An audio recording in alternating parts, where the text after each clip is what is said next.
대충 지금 시간이 얼마나 걸렸죠? 한 25분? 네, 이게 대충 뭐 이야기는 끝났습니다. 그러면은 맨 위로 올라가서 그 순서대로 좀 살펴보도록 하는데, 이거 뭐 자세한 설명은 여러분들이 그 자료를 숙독을 하면서 보충을 하도록 하고, 저는 대충 그냥 긍중긍중 넘어가도록 하겠습니다. 자, 그 동북아 지원 정치의 어제로 보면은 그 첫 번째 1번 보면은 한중일의 큰 질서 변화는 그 파고가 동북아 전체로 직결된다 하는 거죠. 그러니까 지금도 그렇거니와 옛날에도 다 그랬다. 뭐 예를 들어서 명나라와 청나라가 바뀌었죠. 명나라가 임진왜란을 계기로 해가지고 망했죠. 왜 단초가 된 거는 바로 일본도 전국시대를 마감을 하고 통일을 이루어서 조선을 침략을 했죠. 일본이 전국시대를 거쳤다고 통일을 이뤘다는 그게 계기가 돼서 조선을 침략을 하게 된 거고, 조선을 침략하니까 명이 개입을 하게 된 거고, 명이 개입을 해가지고 결국은 명이 멸망하는 단초가 됐고, 그 다음에 청나라가 이게 명을 멸망시키는 그런 어떤 호기를 잡은 거죠. 근데 거기에 조선은 하명나라에 대해서 죽어도 사대주의, 광해의 자주정책을 인조반정에 의해서 광해를 몰아내버리고, 이 망해가는 명나라에 목을 매달고 하니까 청나라에서 청태종이 바로 병자호란을 일으켜서 정말 엄청나게 청나라로 붙잡혀간 조선의 안악내가 15만이 됐다고 그러죠. 환양년이라는 게 바로 그런 거죠. 그런 어떤 엄청난 패배를 겪었죠. 순환을 겪었죠. 그러니까 이게 일본의 전국시대 통일과 더불어서 임진왜란, 그 다음에 명나라 멸망, 청나라 건국, 그 다음에 병자호란, 뭐 이렇게 되는 거죠. 그 다음에 중국이 1840년대 영국에 의해서 아편전쟁에 의해서 중국이 농락당하자마자 한반도는 바로 청일전쟁의 전쟁터가 되어버리죠. 갑신정변이라든지 갑오농민전쟁이라든지 여기에 중국이 개입하고 일본이 개입하고, 그 다음에 청일전쟁이 청나라 땅이나 일본 땅에서 발생한 게 아니고 조선 땅에서 청일전쟁이 일어난 거죠. 그러니까 옛날의 조선이나 일본이나 중국은 서로 이렇게 밀접되어 있다 하는 걸 이제 볼 수 있고, 이번에 이제 중국의 한반도 개입은, 중국은 한반도의 평양을 중심으로 해서 평양이 무너지면 중국이 무너진다고 봐요. 그래서 자기의 안보를 위해서 개입을 하는 게 중국의 역사적인 안보관입니다. 이건 지금도 마찬가지고 옛날도 그랬고 지금도 마찬가지고, 그래서 6.25 전쟁 때 중국이 10월 25일 날 정식으로 압록강을 건넜죠. 10월 25일 날 1950년 10월 25일 날 바로 평양에 한국군이나 미군이 진입하는 날이에요. 그러니까 평양을 공격한다 이러면은 중국은 큰일 났다 보고 바로 개입을 한 거죠. 여기 3번을 한번 보시죠. 3번 보면은 지금 그 장진호라는 중국 영화가 엄청나게 흥행을 하고 있다고 그러는데, 이거는 장진호는 한미 원조 보과 위국 전쟁이다.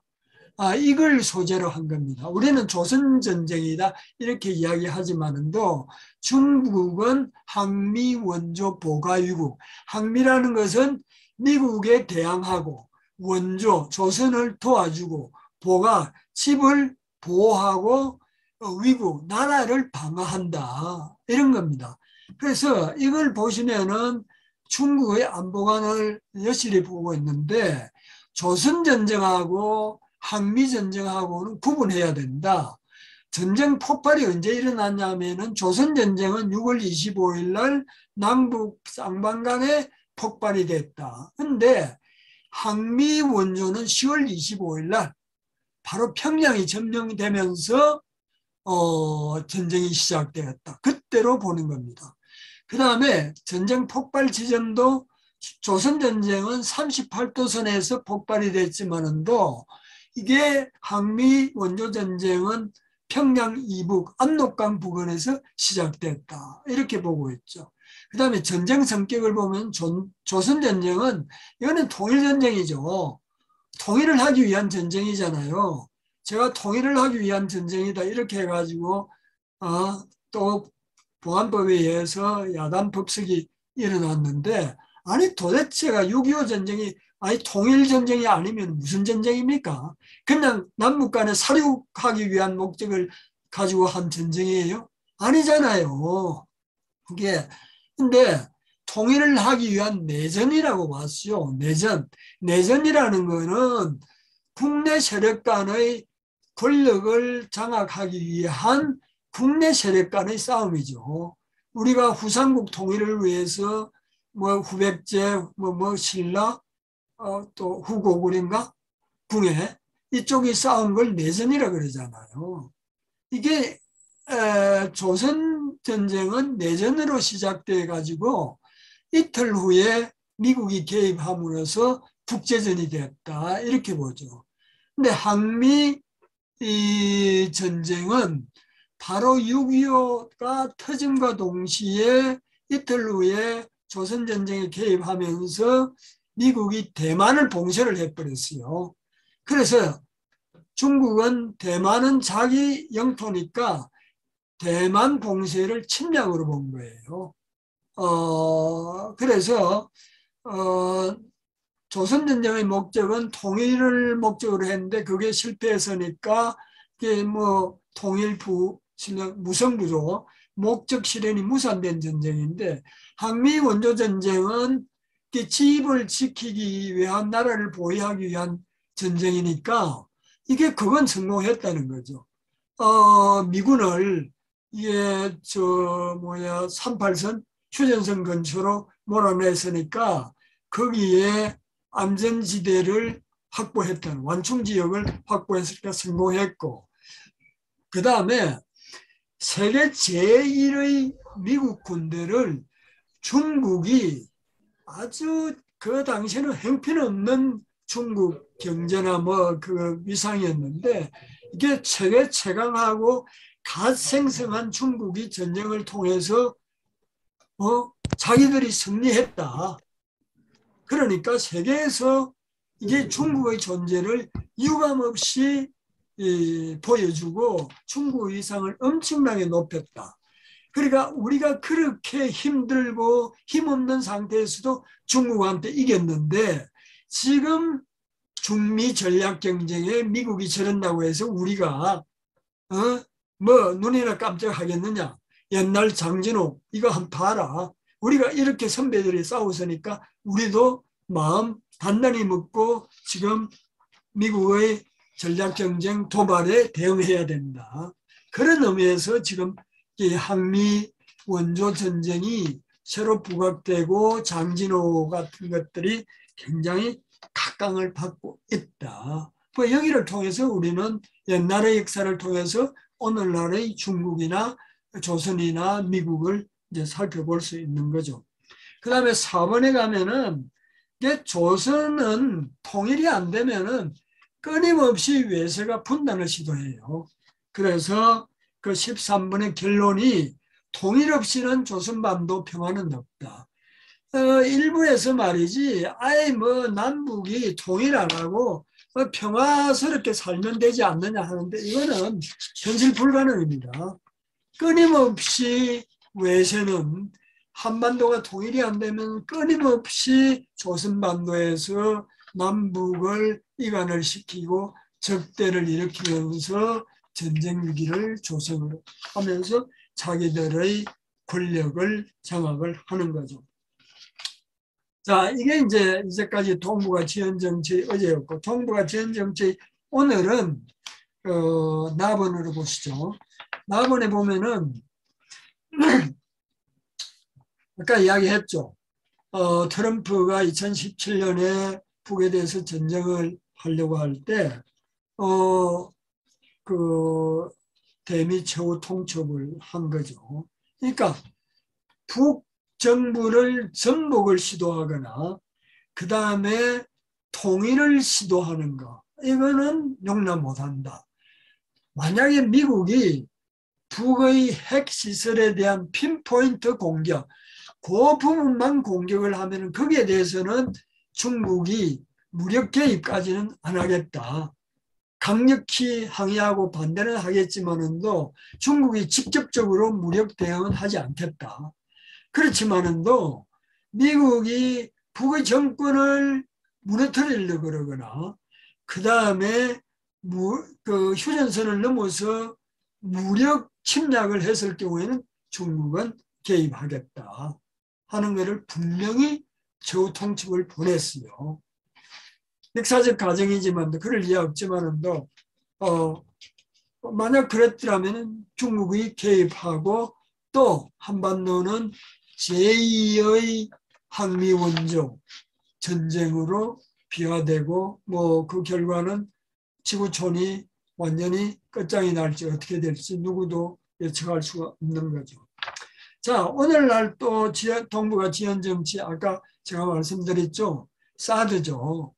사드를 배치하니까 중국이 엄청난 그걸 느꼈죠. 안보 위협을 느꼈죠. 그게 왜 그러냐 하면은 중국과 미국은 상호 확정 파괴 전략을 가지고 있습니다. 이 상호 확정 파괴라는 것은 이겁니다. 그러니까 핵무기가 미국은 약 6,400기를 갖고 있어요. 중국은 300기 미만입니다. 그렇지만은도 중국과 미국 사이에 전쟁이 터지면은 뭐 중국은 미국에 대해서 이게 뭐 100기를 쏘할지 뭐 50기를 쏘할지 모르죠. 그다음 미국은 중국에 대해서 뭐 200기를 쏘할지 1000기를 쏘할지 모르죠. 그러니까 이게 1000기를 쏘하든 100기를 쏘하든 전략 핵무기 같은 거 몇 개만 하면은 중국도 끝장이고 미국도 끝장이잖아요. 상호 확정. 상호가 서로 확실히 상대방을 공격을 해서 무너뜨린다. 이게 서로 간에 마찬가지라는 거죠. 그러니까 누구든지 전쟁을 먼저 했다고 해가지고 이게 자기가 승리하는 게 아닌 구도죠. 그런데 사드는 뭐냐 하면 미사일 방어 체제죠. 그러니까 이 미사일이 그러니까 미국에서 핵무기를 중국에 쏘았다. 근데 중국에서 여기에 대응해서 미국으로 향해서 핵무기를 미사일로 쏘았다. 그런데 이 사드는 뭐냐 하면은 MD 체계는 그 중국에서 미국으로 가는 그 미사일을 중간에서 떨어뜨려 버리는 거죠. 그러면은 미국이 핵 공격을 하더라도 중국이 반격을 할 수 없잖아요. 그러면은 중국은 꼼짝없이 당한다. 그처럼 이게 사드가 왜 중국이 시비 거느냐? 그러니까 아무도 모르고 그렇게 이야기를 하는데 중국으로서는 죽느냐 사느냐의 문제가 걸려 있는 거죠. 그러니까 중국이 수출에 대해서 한국에 대해서 관광을 끊어버리고 뭐 수출을 규제를 하고 그렇게 하는 거죠. 그 다음에 또 하나는 3번의 일본이죠. 일본이 그 2019년 7월 1일이죠. 갑자기 그 불화수소라든지 반도체의 핵심 부품인 세 가지를 수출 규제를 시켜 금지 비슷한 걸 내려버렸어요. 왜냐? 앞으로는 AI 이건 뭐죠? 자동 뭐죠? 자동 지혜라 그러나? 그러니까 이런 자동 인식, 그러니까 이걸 뭐라 그러냐? 알고리즘하고 딥러닝 차이예요. 알고리즘은 뭐냐면은 우리가 사람이 다 이게 순서나 이런 거를 코스를 딱 정해놔요. 그럼 기계가 따라가는 게 알고리즘이고, 이게 딥러닝 AI는 기계 자체가 알아서 하는 거죠. 예를 들어서 이 창호가 누가 바둑 두는 거, 바둑 뭐 있었죠. 그게 바로 딥러닝이죠. 그러니까 흔히 그거 하면은 그게 있다. 자동 번역기 있죠. 자동 번역기는 이건 그 뭐 사람이 이렇게 번역을 이렇게 하라 그 순서를 정해놓은 게 없어요. 이게 이 번역한 거를 계속 데이터를 자료를 많이 넣으면 넣을수록 기계 자체가 이런 경우에는 이렇게 이런 단어가 이렇게 조합이 될 때는 이렇게 번역하는 게 대부분이다. 이러면은 그 통계에 의해서 기계가 알아서 번역을 해버리죠. 그러니까 데이터가 많으면 많을수록 딥러닝, AI가 좋은 결과가 나옵니다. 그러니까 앞으로 이 딥러닝이나 AI 시대 때 가장 핵심적인 그 부품이 반도체인데 이 반도체를 만드는데 세 가지가 핵심인데 이거를 잘라버리면은 한국이 반도체가 죽쓰게 되고 그러면은 앞으로 AI 시대에 이 한국이 지금 승승장구하던 게 뭐야 브레이크가 걸릴 거다 이렇게 보고 이게 무역전쟁을 일본이 벌였던 거죠. 뭐 겉으로는 저 강제 동원 문제, 위안부 문제, 북핵 문제 뭐 이런 거 이야기하면 전부 다 거짓말이고 실제로는 아까도 제가 이야기했죠. 2018년에 1인당 GDP가 한국이 일본을 능가하고 가전제품이나 조선이나 반도체나 배터리나 이게 기술 수준이 전혀 못 ICT 정보통신 기술은 이게 한국과 일본 차이가 엄청나잖아요. 이게 네이버 플랫폼 같은 게 일본에 제대로 없는 모양이죠. 네이버가 판치는 모양이 돼요. 그러니까 이게 이제 한국하고 비교해가지고 옛날에 65년도 한일협정 체결했을 때는 한국은 완전히 종속 국가였는데 이게 지금은 자기들을 앞서고 있으니까 야 이게 자기들 하위 동맹 체제인 한국을 계속 묶어둘 수 있는 방법이 뭐냐 이러다가 최첨단 기술인 반도체를 물먹여버리면 한국이 뻗어나가지 못할 거다. 이래서 벌인 전쟁이 일본의 무역전쟁입니다. 근데 한국이 아주 재빠르게 대응을 잘하고 저력을 발휘해가지고 완전히 소부장의 자립도가 엄청 높아졌고 그 다음에 오히려 일본이 더 아마 궁색한 이런 그 처지가 되어버렸죠. 그러니까 이런 것들이 동북아 지연 정치의 오늘날의 현주소다. 이렇게 이제 보면 되겠습니다. 근데 특히 일본과의 무역 전쟁을 통해서 한국 사람들이 상당히 자신감을 얻은 것 같아요. 이 점은 난 굉장히 중요하다고 봅니다. 그러니까 한국이 일본의 무역 전쟁을 통해서 소부장의 자립도를 높이고 국산화 비율을 높이고 한 아주 훌륭한 성과를 거뒀죠. 그렇지만은도 더 아마 그거는 일본한테 맨날 좀 패배의식에 젖어 있던 사람들이 완전히 자신감을, 일본이 이제 별거 아니네. 일본 없어도 뭐 충분히 해낼 수 있다. 이런 자신감을 얻은 거죠. 그리고 일본이란 나라, 앞으로 일본은 저는 침체될 수밖에 없는 나라예요. 일본은 기본적으로 걸러먹은 게, 아니, 북에 대해서 세습 정치라고 욕을 하는데, 일본이야말로 전형적인 세습 정치입니다. 지금 그 수상이 되고 또 수상 후보로 나왔던 고노라든지 이게 전부 다 옛날에 다 그 사람 자기 아버지 할아버지들이 다 이게 그 뭐예요, 일본 수상하고 장관하고 한 일본 정치 엘리트들이에요. 일본은 평민들이 이렇게 정계 진출을 못하는 구도예요. 완전히 세습이에요. 그러니까 고이즈미가 갑자기 그만뒀거든요. 왜 그만두느냐? 자식한테 그 지역구를 물려주기 위해서 그랬어요. 그 자식은 고이즈미는 환경상을 했는데 이공계 출신이에요. 근데 자기가 그때 그만둬야만 아마 자기 애가 아들이 물려받을 수 있는 것 같았어요. 그래가지고 고이점이 아들이 지난번 내각에 환경상을 했고, 이 환경상이 되니까 갑자기 그 당시에 한 3년 전인가 갑자기 고이점이가 수상인 그 젊은 새파란 젊은 애가 정계에 입문한 지 한 2년도 안 됐는데 수상 후보에 오르고, 이게 일본입니다. 그러니까 일본은 싹수가 노랗죠. 그리고 요번에 일본 총리 선거하는 거 한번 보세요.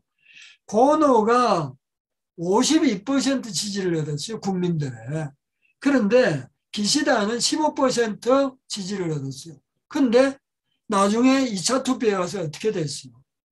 이게 자민당 완전히 파벌 정치입니다. 그래가지고 파벌에 의해서 이게 아베라는 놈이 해가지고 52% 지지가 15%에 완전히 패해버렸잖아요. 이게 일본의 파벌 정치고, 일본은 내각 책임제예요. 우리도 내각 책임제로 가면 절대 안 됩니다. 일본이 요번에 총리가 몇 번째 총리인지 아세요? 100번째입니다. 이게 일본이 50년인가 뭐 그때부터 이제 수상이 생기기 시작했는데 지금 뭐 몇 년 됐습니까? 70년 됐나요? 70년 정도 됐는데 수상이 100명이 됐으니까 한 사람이 뭐 얼마 했어요. 일본은 뭐 6개월마다 3개월마다 이게 총리가 바뀌어요. 파벌 정치이기 때문에 이 파벌을 미국 CIA가 조절만 하면은 일본 내각이 바뀌어 버립니다. 그러니까 한국도 만약에 일본처럼 내각 책임제가 되면은 전국이 불안해서 미국 놈들이 다 미국 CIA나 이쪽에서 조종해가지고 한국도 꼭 일본 재판을 만들 거예요. 한국은 대통령 책임제를 아주 잘한 거고, 지금 일부에서 이 내각 책임제 해야 된다, 충청도 이쪽에서 그러는데, 이거는 그야말로 일본의 정치를 재판시키는 게 되니까 절대 우리는, 저 개인적인 생각으로는 대통령 중심제를 벗어나서는 안 된다. 이렇게 봅니다. 어쨌든 일본에 대한 컴플렉스를 벗어나서 위기를 기회로 만들었다. 자, 이제는 이제 그 전략 경쟁에 대해서 좀 하도록 하죠. 이제 시간이 넘어갔네요. 그러니까 전략 경쟁은 아까도 이야기했지만은도 이게 전략 경쟁은 미국이 도발한 거지 중국이 도발을 한 게 아니라는 거죠.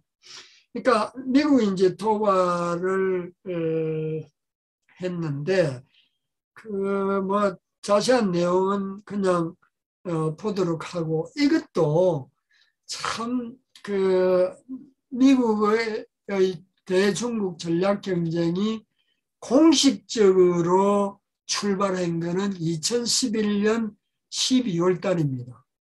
이게 뭐하고 연관이 되어 있었느냐면은 2010년 4월 달인가요? 천안함 사건이 일어났죠. 천안함 사건이 일어나니까 이것을 북의 소행으로 몰아갔죠. 북의 소행으로 처음에는 이명박이가 국방부 장관 보고 아이 북의 소행이라고 함부로 이야기하지 말라. 그런 지시까지 내리고 그랬잖아요. 근데 며칠 지나고 나니까 미국하고 짝짝꿍이 돼가지고 이게 북이 했다.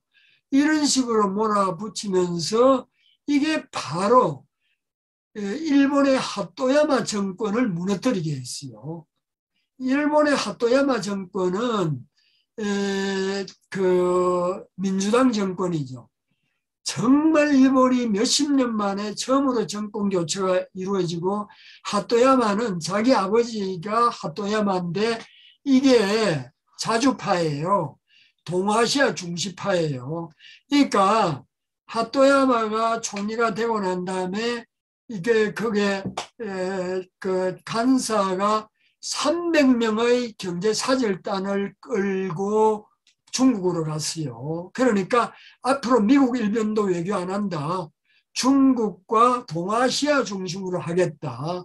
이렇게 하니까 오바마가 중국을 포위하는 이런 전략 경쟁 이거를 하려고 하더라도 일본이 말 안 들으면 전혀 못 하거든요.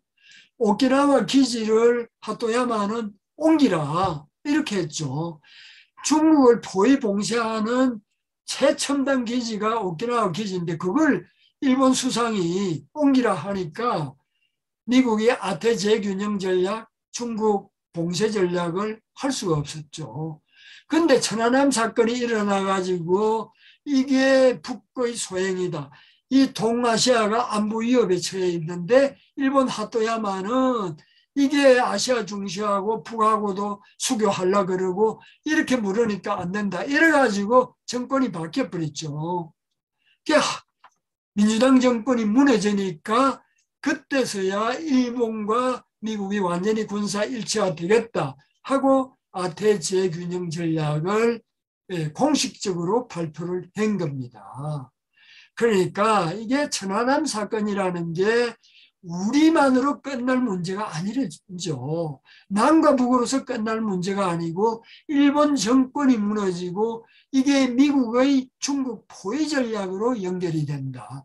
이만큼 우리의 지연 정치라는 게 정말 이게 얽히고 설켜 있으니까 이런 걸 잘 볼 필요가 있다. 어쨌든 미국은 혼자 힘으로 안 되니까 다라 말을 껑충 뛰어넘습니다. 이게 이제 통일전선 그런 전략으로 일본을 가장 중심축에 놓고 신방위 협력 지침이나 집단자위권이나 해가지고 군사 일체화를 해서 짝짝꿍이 된 거죠. 자, 밥원으로 가겠습니다. 참고 조금 전에 있는 참고 한번 봅시다. 여러분들 이게 신냉전이다. 패권전쟁이다. 그 위에 있죠. 이 신냉전이 아닙니다. 패권전쟁도 아닙니다.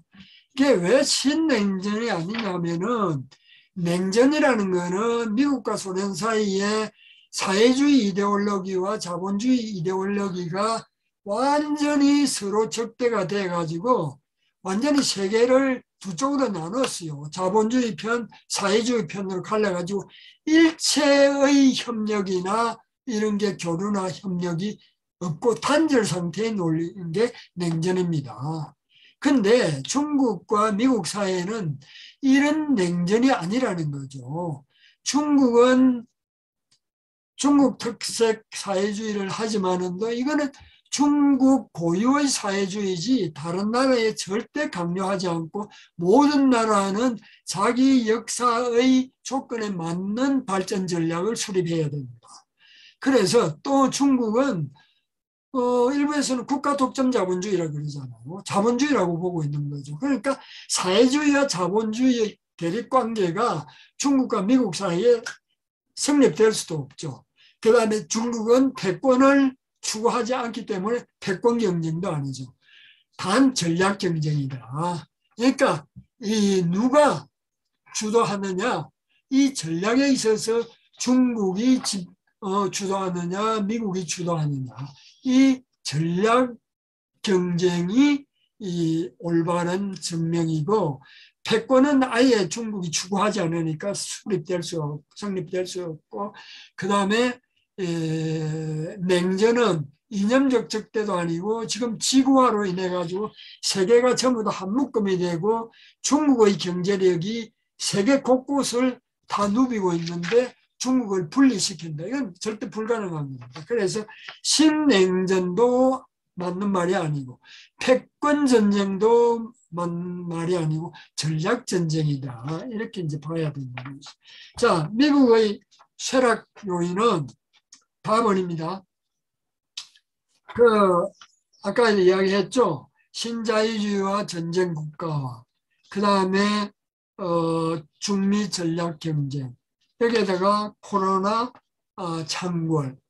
그러니까 신자유주의와 전쟁 국가화 때문에 미국이 망할 수밖에 없는 망하는 길로 가고 있는데 이게 여기에다가 자기 주제도 모르고 중국에다가 도전을 해서 전략 전쟁을 일으켰죠.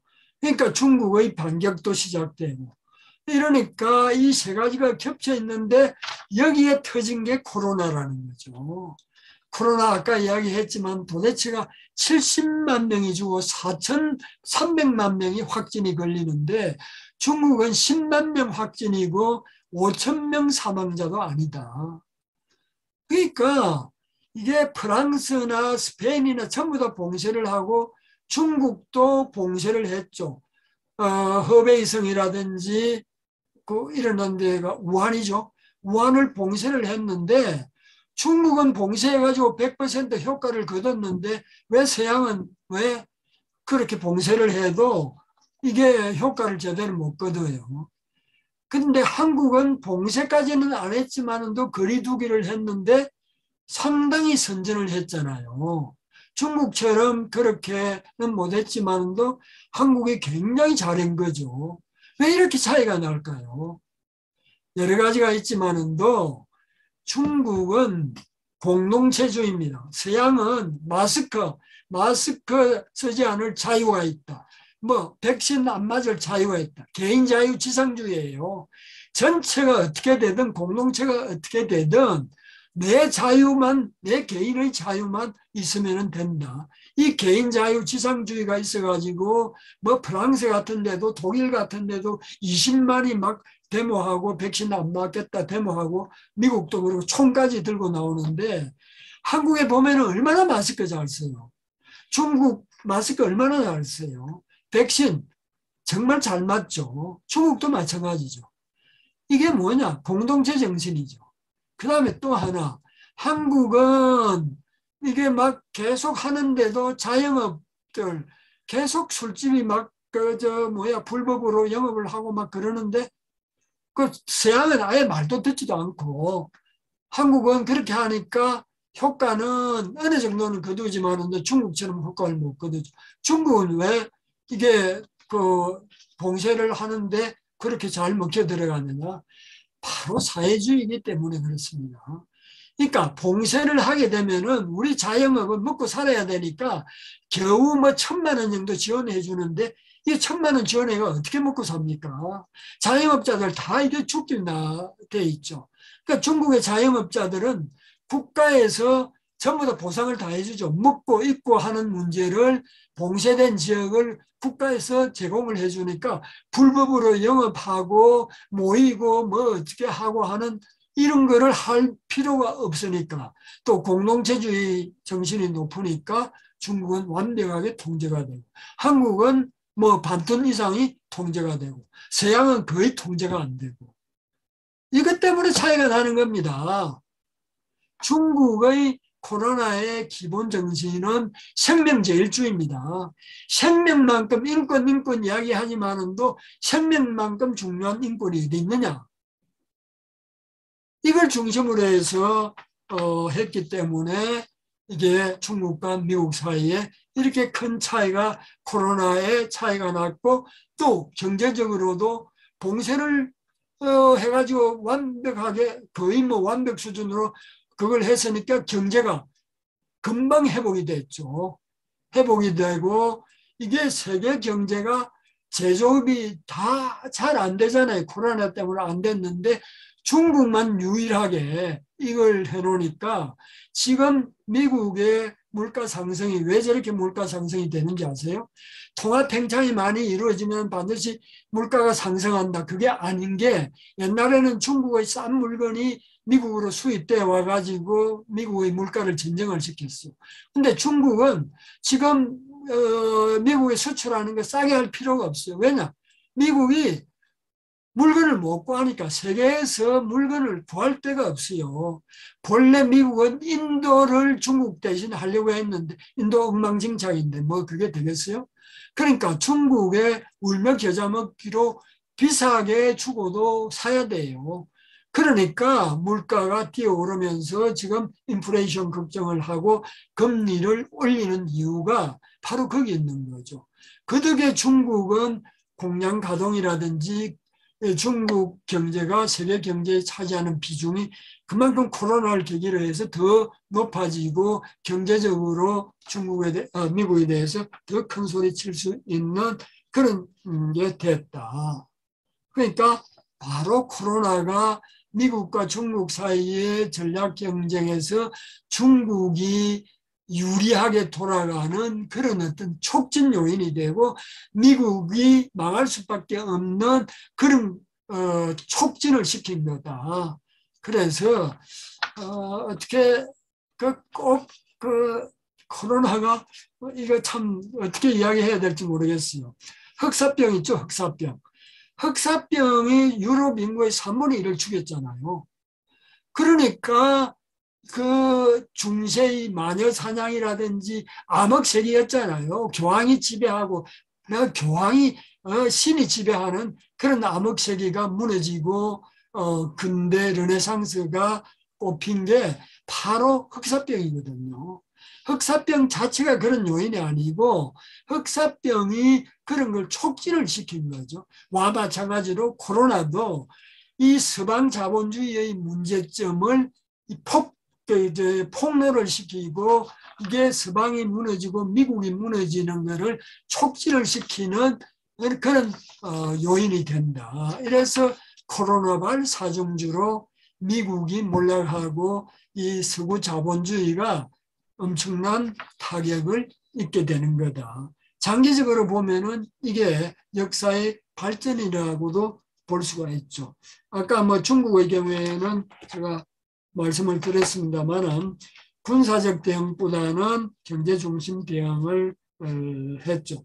그 다음에 아번잡은 중국이 지향하는 새로운 세계 질서는 이게 이제 중국은 패권주의 안 합니다.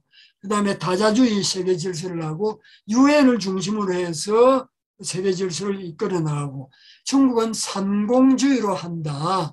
그러니까 삼공이라는 게 뭐냐면 공상, 그러니까 함께 의논하고 공지연, 그러니까 함께 건설하고 공상, 그러니까 함께 서로 나눈다. 이게 이제 1대1로의 정신인데 이런 식으로 세계를 이끌어 가겠다 하는 게 아마 중국의 그거인 것 같고 마지막으로 이 중미 세력 교체와 이게 한반도는 어떤 거냐. 우선은 자주 역량 상승기가 될 것 같아요. 중미 세력 교체기가 자주 역량이 점점 더 상승하는 그런 계기가 된다. 왜냐? 한반도를 분단시키고 전쟁이고 냉전 적대를 쭉 이끌어왔던 주범이 미국이잖아요. 이 미국이 힘이 약해지니까 자동적으로 우리의 그 역량이 한반도의 자주 역량이 좀 올라갈 수밖에 없는 거고 자주 역량이 올라가면 평화 통일의 기회를 포착을 할 수가 있고 그 다음에 한국의 선진국화 굳히기가 가능한 것 같아요. 지금 문재인 정부의 행보를 보면은 이게 G8의 초대를 받았죠. D10의 초대를 받고 있죠. 이 지금 한미 정상회담 이런 거 보면은 또 요번에 유엔에서 문재인 대통령이 기조연설을 하고 BTS가 나오고 이게 저 윤여정이가 나오는 무슨 미나리 저 영화는 잘 모릅니다만은 미나리가 수상을 할 정도는 아닌 것 같고 오히려 어떻게 한국이 붕붕 뜨니까 그 덕에 아마 미나리가 그런 위치를 차지한 게 아니냐. 전 영화 전혀 모릅니다만은 받은 느낌은 그래요. 그래서 한국은 지금 그 GDP의 세계 10입니다. 그 다음에 선진국 대열에 올라갔죠. 그 다음에 군사력이 세계 6입니다. 그 다음에 그 6천억 달러 수출을 이룩한 2018년에 세계 6대 수출 강대국이에요. 그래서 G7에서 G8, G10에 초대도 받고 그 가치동맹 D10에도 이제 초대를 받고 한국이 지금 중국 다음으로 제조업이나 수출이 제일 잘 되는 데가 한국이죠. 그러니까 이 문재인 대통령은 중국과 미국 사이에 서로 전략 경쟁하는 틈바구니에서 미국 편에 들면은 중국 시장이 있잖아요. 중국 편을 들면은 미국이 또 기술이나 이런 데 대해서 계속 그걸 할 테고 이러니까 균형 외교를 하는 거죠. 어떻게 보면 줄타기를 하면서 경제력은 이런 걸 통해서 우리들의 실제 이익을 엄청나게 높이면서 선진국으로 완전히 굳히기를 하겠다. 그 다음에 군사력도 한국의 군사력 지금 엄청납니다. 이 중기 국방 전략 보면은 70조를 하려고 하고 지금 항공모함까지 만들고 우주 탐사까지 하고 지금 SLBM이라든지 그다음에 초극 미사일 그 음속 500가 넘는 극초 음속 미사일을 개발을 하고 이게 이제 다분히 그 일본을 의식을 하고 중국을 의식을 하고 하는데 이게 과연 이 방향이 잘 된 거냐 하는 건 의문이 갑니다만 어쨌든 문재인 대통령의 경우에는 이 기회에 한국이 선진국으로 굳히기 하는 그런 계기를 만들겠다 하는 게 아마 이런 전략적인 사고를 하고 북의 경우에도 경제력의 한계 때문에 재래적 군사력을 높일 수는 없죠. 그러니까 미사일이라든지 핵으로 해서 생존을 보장을 받고 나중에 중미 세력 교체기가 거의 완결되는 시점 되면은 모든 국제 정세가 북에 유리하게 되죠. 남쪽에 좀 열세에 있던 부분을 상당히 그때 가면 커버하게 되고 그래서 남북이 균형을 이루게 되면은 한쪽이 한쪽을 먹는 그런 류의 통일이 아니라 서로 합의해서 낮은 단계 연방제 이런 식으로 점진적인 통일의 방향으로 나아갈 수밖에 없는 그런 구도이고 이런 구도 속에 우리의 노력에 따라서 이런 평화나 통일의 구도를 우리가 빨리 촉진을 시킬 수도 있는 좋은 기회고 그런 기회로 삼자. 단 이게 대만을 중심으로 해서 혹시 터질지도 모르는 이 중국과 미국 사이의 충돌 거기에 우리가 휘말리서는 절대 안 되죠. 그러니까 그거를 절대적으로 막는 이런 게 우리의 절대적 과제이다. 이렇게 볼 수가 있겠습니다. 그만해야겠군요. 시간 좀 끌어서 죄송합니다. 예, 수고하셨습니다. 수고하셨습니다, 교수님. 수고하셨습니다. 우리들의 통일을